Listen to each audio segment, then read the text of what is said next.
Welcome to this second screencast on Sonic Pi. We've so far looked at playing the synth and changing the sound that we can make with the synth, with the options on the synth, and also by using different synths. We've also worked out that in Sonic Pi, if we want to play commands, we type the code into the code window, and if we type commands one after the other, what actually happens is they run at the same time, which is a bit different to what we're used to in Scratch, where that would actually form a sequence. If you want a sequence in Sonic Pi, you've got to put in a sleep statement, which sleeps for a number of beats. In this case, it's half a beat because it's 0.5, and we get the notes at different times.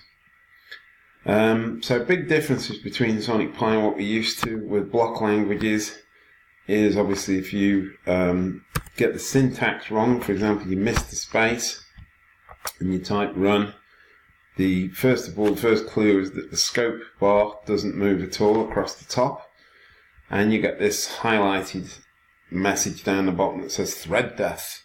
And a thread is just a series of commands that run together to form a sound, if you like, and that's a thread, and you can weave different threads together. If you sort that out, you can press run several times, and each time it's running, that's a separate thread. Okay, so we're going to look at today, let's say we've got a sequence of commands there that we've put together that use the synthesizer. And what I want to introduce today is this idea of samples. Now, samples are recordings that are just really taken from the outside world and imported into Sonic Pi. So, if the most common one, as we've seen already, is a drum loop called the loop Amen. So if we look at loop Amen, this is sampled in more hip-hop songs than anything in the history of sort of sampling music. And that's what it does. And what we want to do now is combine, say, our synth music with a sample, and we need some kind of repetition there. So if we put, let's say, 10 times do, and then we put end, and then we put 10 times, let's put 8 times this time, 8 times do, and then end. You'll notice the result from this is quite surprising, which is you don't get to the second loop because the first loop is going round and round. So loops are kind of like, Sam describes them in the help facility as black holes. You can't get out of them. But there is a way, and it's with this clever command that says in thread. And what you do with in thread is you put in thread do, and then you put an end. So you put your code between a do and an end with in thread in front of it. And what that says is the next block of code execute or run this code at the same time as the next block, and of course the next command or block it comes to is this loop for the loop Amen. Okay.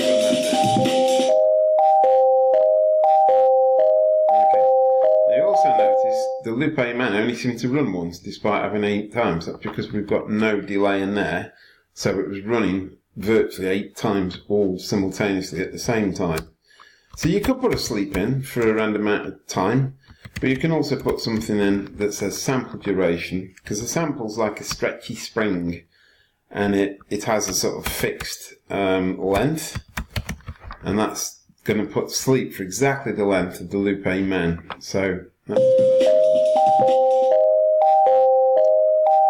notice I've got an error message, and that's because I probably need to put the space there and not have a space between the colon and the loop Amen. Let's see if that fits.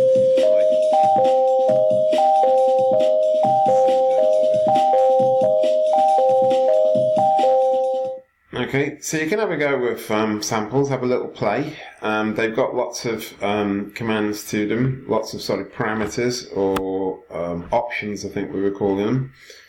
So, for example, the loop Amen, you can put in there, if you put a sleep of 10 seconds, you can do this thing called rate. And rate is almost like how fast is it playing. So if 1 is the default, which is the normal rate, 2 would be playing twice as slow as normal. Twice the speed of normal, so 0.5 would be half the speed. Yeah. And check out what happens if you put a negative rating, which is a very interesting result. However, in our school, I walk around the building mostly saying the words, close the locker doors, which is what I'd kind of do from morning till night. So I recorded a sample, which was just me saying exactly that. If I run it, if I run my sample, it sounds like that. Close the locker doors. So, just to illustrate just how flexible sampling is, and like I say, it's the backbone of many types of music like hip-hop and rap. This is a little composition I made from me saying close the locker doors, because obviously we need to keep the locker doors shut so we don't have a head injury in the corridor.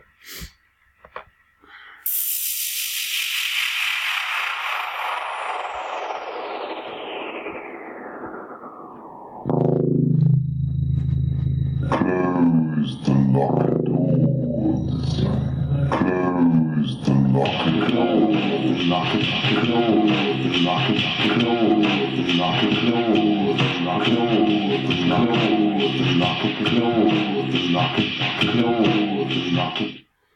So have fun playing with samples, investigate them, see all the different samples you can get in Sonic Pi. If you want to know how to do that, if you just type the word sample and then go on, here's the completion list popping up. So those are all the ambi samples.